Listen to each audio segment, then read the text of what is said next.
Let me just check once.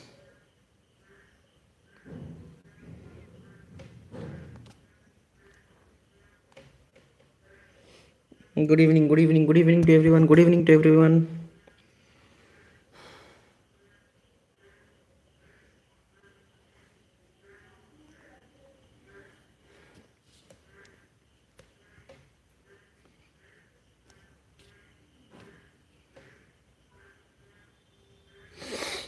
We are not yet live.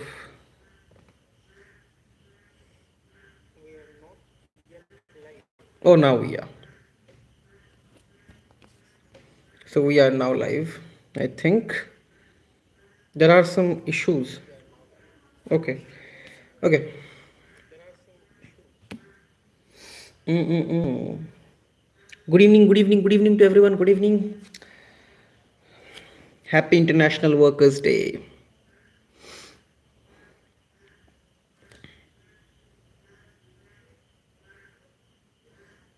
So why isn't it coming? Mm.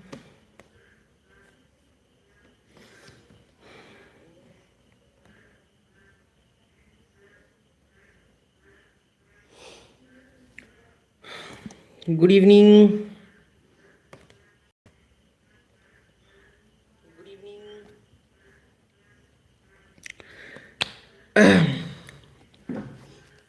Okay, someone is already here commenting. No. Oh, yeah. Oh, yeah, we have Rex.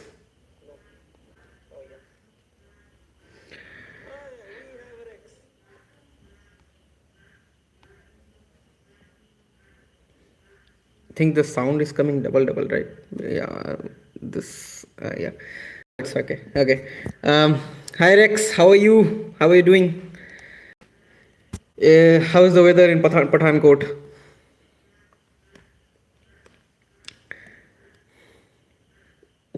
Everything is fine, hope. Rex, I don't know your real name. What is your real name? Can you tell me? Tell me your real name today. Okay. And the other people who are watching, don't forget to subscribe the channel. It helps me, really. Okay. So let's start then, because we have a lot of issues to discuss. First of all, the obviously the Iran-US war. Um, what is the situation right now?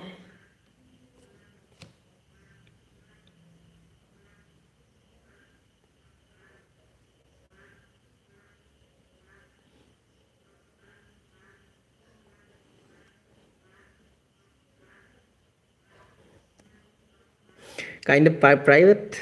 No, it's fine if it's private, not an issue. Oh, you have already. Yeah, you can tell your nickname. Okay, that is fine. That is fine. Okay. Where were I? Yeah, the Iran-US issue. Currently, what is happening is, obviously you guys all know if you follow my live sessions. The peace talks have been suspended. The peace talks are not going anywhere. Trump told the Iranian side to call him and talk to him bilaterally. So the mediation of the so-called mediation of Pakistan is failed, has failed terribly. Pakistan, like a Dalal nation they are, I don't think they felt the embarrassment, even though there was an international embarrassment for Pakistan in this issue. Okay, so let's move on to what is happening right now. As I told you, that Trump told the Iranian side to call him and talk to him personally, bilaterally, to fix the issue. Iran didn't. I think Iran said nothing. Iran didn't respond, and what Iran said, that they don't want the negotiations with US in a manner which is not favorable to them, right? Why Iran? Why would they are in a good position. Yeah, US is a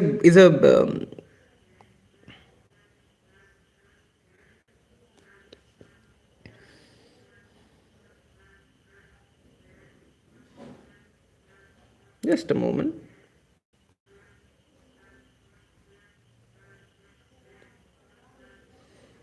Yeah. Iran, Iran is in a good position in the war, so why would they want to lose it? Like, why would they come to the table with a with a disability, or with a problem, with a pressure from the other side? Um, Still now, US is a greater military than. Um,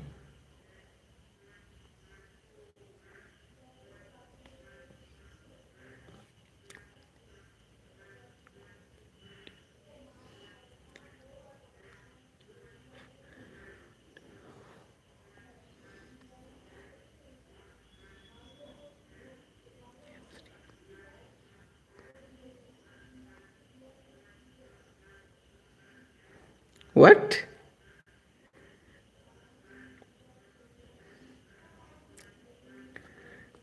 DD party of Epstein Island. You should not be talking about that. A 15-year-old should not be talking about Epstein Island. You know that?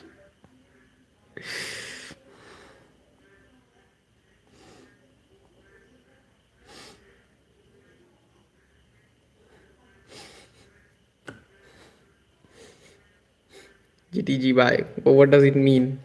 I am very bad with these shortcuts, in this typing shortcuts. GTG by. I don't understand what is this. Okay. Um, let's talk about it. We were talking about the Iranian war. Oh, yeah. So, uh, the peace talks were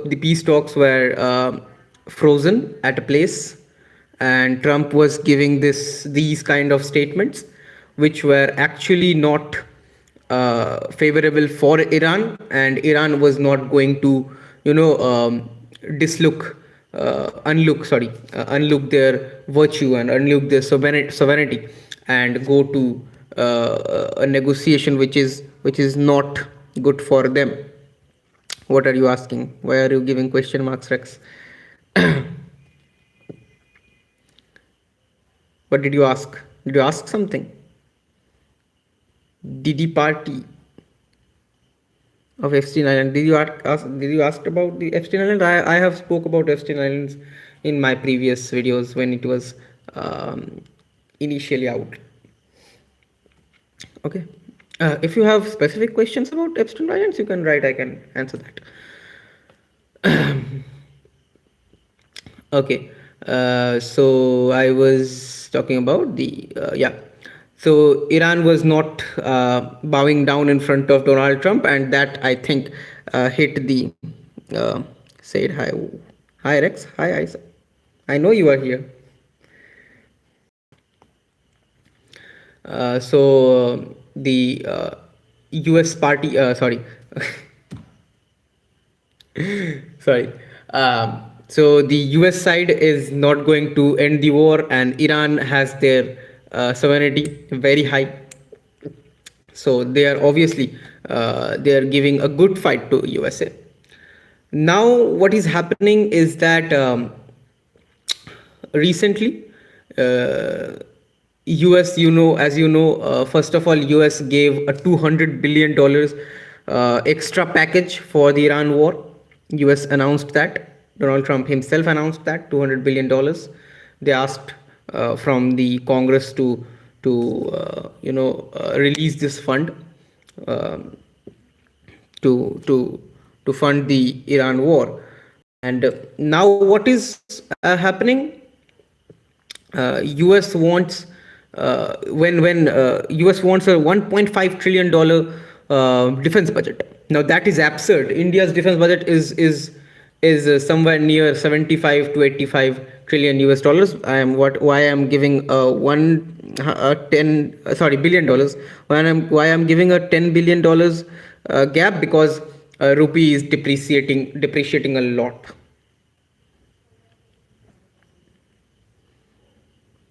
Peak live twin. What?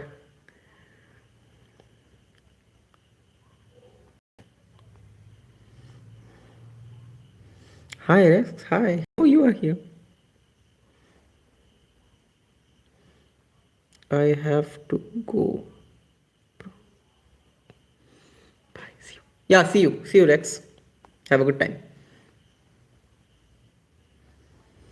Tomorrow, I would see if I can come tomorrow on live. Okay, go enjoy.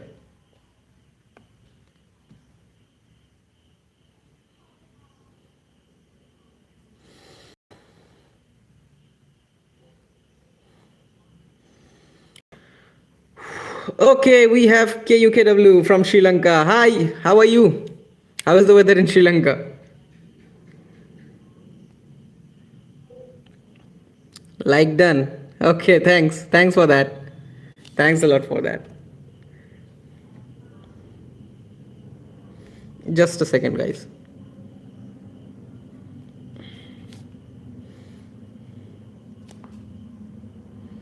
Mm, yeah, I think this is a bit of, yeah.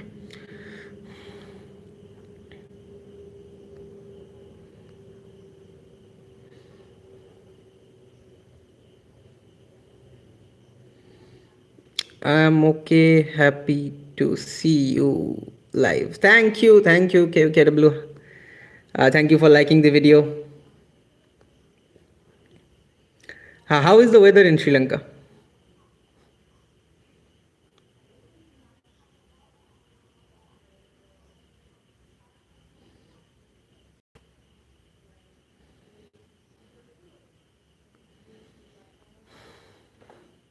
What I'm looking inside in Rex?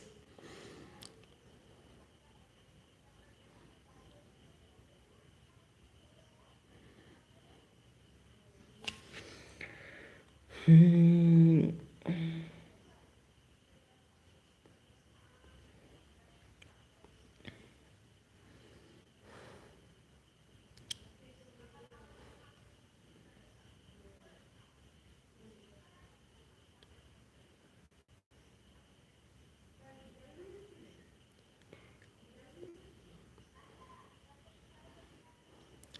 Oh yeah, we are also having rain in Bengal. We just had election rain, and now we are having what we call Kal Boishakhi. Means it's a phenomena happens because of the warming up of the land during the summer, and the cool breeze of the Bay of Bengal comes in, and we have Kal Boishakhi. It's a form of thunderstorm. It's a very violent thunderstorm. So we are having that now.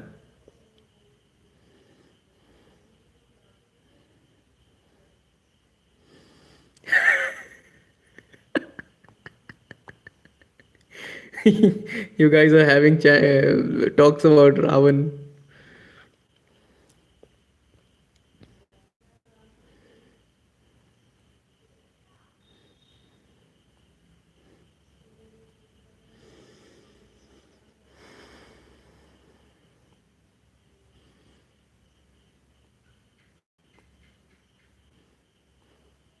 Arey wah, what a dialogue. I like this line. Yeah, there is a possibility of a storm in Bengal after the elections results.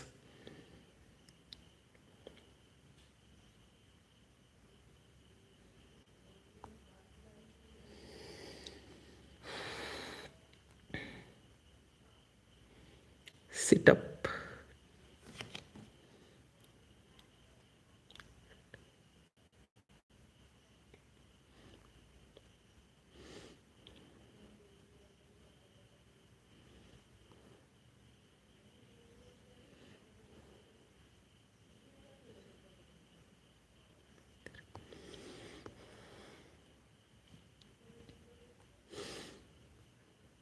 Yeah, in Sri Lanka, they actually, I think, in Sri Lanka, Ravan is a very um,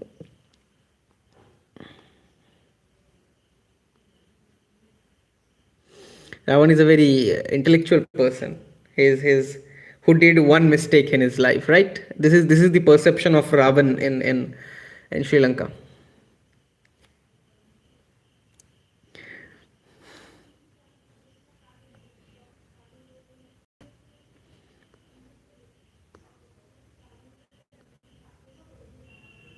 Shravana Bag. Hi, Shravana Bag. Why are you calling me sir?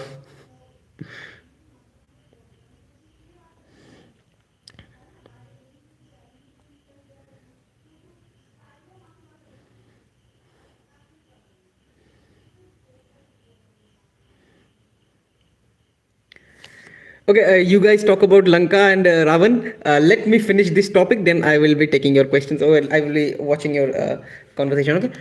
Yeah. So I will. Yeah. So US gave a 1.5 trillion dollar wanted a 1.5 trillion dollar defense budget, and that is why Pete Hegseth, the War Secretary, not the Defense Secretary, the War Secretary of US, was justifying this budget in front of the whole Congress.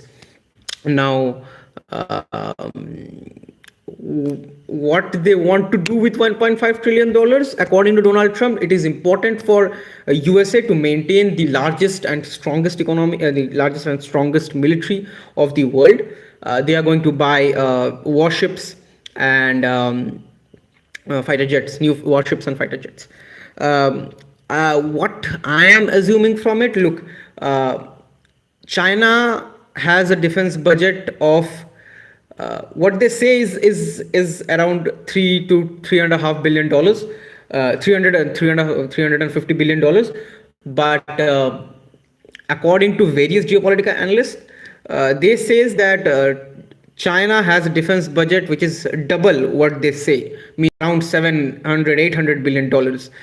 And before Trump, the U.S. defense budget was around 950 billion dollars. So to maintain a good military, which can actually take China, they need that budget. According to them, I am not saying anything. Already, U.S. military, already what they have is far superior than the Chinese military. Um, but still, they need to upgrade their military equipment, so they are doing it. And so that is what they want to do with their money. Now, the Iran war, what its impact would be on Iran war, you can understand. If the defense budget goes up, that means their capability of fighting a long war goes up too. So there is a very big possibility of having a long war. Now, that is who is the biggest beneficiary of it? China and Russia, obviously. There is nothing better than this which can happen to Russia. Russia is fighting in Ukraine. China will be China. It will be beneficial for China also, because China will be engaging Taiwan at any time. So that is beneficial for both of them. Now, if you come to the what is the happening right within 24 hours, last 24 hours, 6,500 tons of ammunition is being sent to Israel. US is increasing its military in the Middle East rapidly. So things are going to get ugly, and a ground invasion of Iran is not very far, to be honest. It can happen anytime. Okay, and from the Iranian side, news is coming that Mujtaba Khamenei, the new supreme leader of Iran, is also getting well. He is currently in a good in a good position. Um, so that is a good news for Iran, and this would be a long war if US goes in all in. And so that was it for Iran and US. Let me check the comment section. There is a lot of happening here.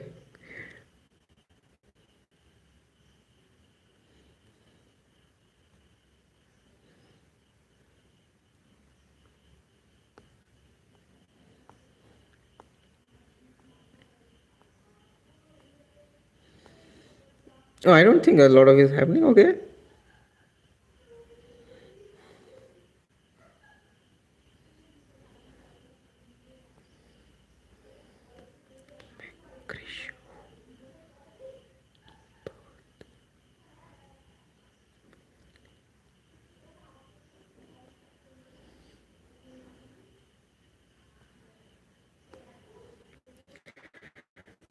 Rex, right?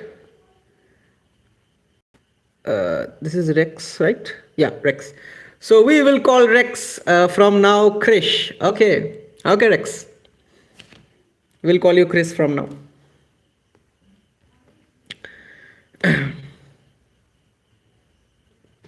Right. So I don't think much happening here right now. So we will moving on to the next topic. That is the um,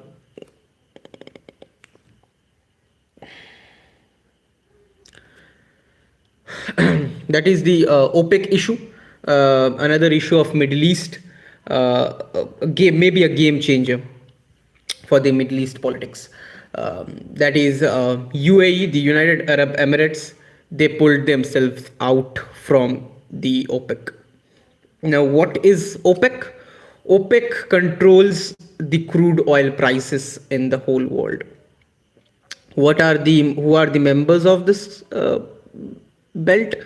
A lot of mostly the Middle Eastern countries: Saudi Arabia, UAE, Oman, Qatar, Kuwait. They Russia, also the South American countries like Brazil, um, over there, Venezuela and others. There in Africa, there are some countries. I think South Africa is, I think, there. I don't remember this. How if South Africa is there. If you go a little bit up, I think there is a central um, African country also. So these are some of the countries who were the part of the OPEC. And in the international community, OPEC does not have a very good respect. Okay, OPEC is being seen as a very bossy, a very bad boy kind of organization, which controls the crude oil prices by controlling by manipulating the production of crude oil in the OPEC countries. What does it mean? Means if the oil prices are going down, OPEC leadership, the OPEC countries comes together and restricts the other OPEC countries from all OPEC countries to produce less oil, so that the supply goes down of the crude oil and the demand goes up. In that case, price will also go up of the crude oil. So this is how they manipulated the crude oil market for so long. And UAE was a part of it. Now they have left the group, and that is a huge news, because this is the biggest exit that happened after OPEC was formed. So after this, what will happen? India can what for India? India can buy crude oil and natural gas, whatever we want from UAE, without without thinking about any international pricing or OPEC pricing. So this crude oil business between India and UAE will happen in terms of a mutually mutually what should I say, mutually uh, uh, sorry, I couldn't I cannot find the word. uh, a very balanced price between which is being discussed between both the countries. So this would be a uh, very big opportunity for India to store more oil, to purchase UAE's oil at a lower price from the international market. So as you can see, the crude oil prices are going way up. Around they have already crossed $100 billion per barrel mark. So we need a good oil. We need a cheap oil, because Russia is not giving us the cheap oil now, because the Strait of Hormuz is blocked. So the Russian oil that is coming in the market is not cheap, and because US have already US have already uh, pulled their the US have already gave no sorry US was going to um, stop the waiver, but now they have re-imposed it. So the waiver is there. So anyone who wants to buy Russian oil will be having a waiver, right? So that is about the OPEC. Now we will be focusing on DRDO, the last topic of today's live session. That is DRDO's announcement of the technology that we need to make Agni 6 is ready. Agni 6 range will be 10 to 12,000 kilometers, and anytime India will Indian government will want DRDO is ready to test the Agni 6 missile. So with 10 to 12,000 kilometers, if it is 10,000 kilometers, the whole world comes in the target of India, excluding some countries, the whole South American continent, New Zealand, and the mainland USA. Alaska of USA comes in our range, but the mainland US does not comes in our range in 10,000 kilometers. But if you go 12,000 kilometers, almost everything without the South African continent, South American countries, they do not come into our range. Otherwise, the whole world comes in the range of the Agni 6, if it is 12,000 kilometers ranged. So that is obviously an intercontinental ballistic missile, ICBM. Everyone says that Agni 5 is also an ICBM. I would go with the Indian government's um, uh, words. It is a 5,000 to 6,000 kilometer ranged weapon, which cannot go over 8,000, 7,000 kilometers. So these are the uh, these were the topics that I had to discuss today. And Chris asked to come to live tomorrow. I will try, but I won't guarantee it because my exams are coming close. And you guys can see this hat. This is a gift from my friends on my birthday. So thank you to Hridoy, Ritika, and Shravana. Thank you guys for gifting this. This is very pretty, and you can see me wearing it in my last two live sessions. Okay, so that is it. I would end this live session here. I hope you guys enjoyed. If you did like the live session, share it with your family. Subscribe the channel because I come up with these kinds of uh, energetic sessions with you. And with that note, I'm Ankan signing off. Jai Hind.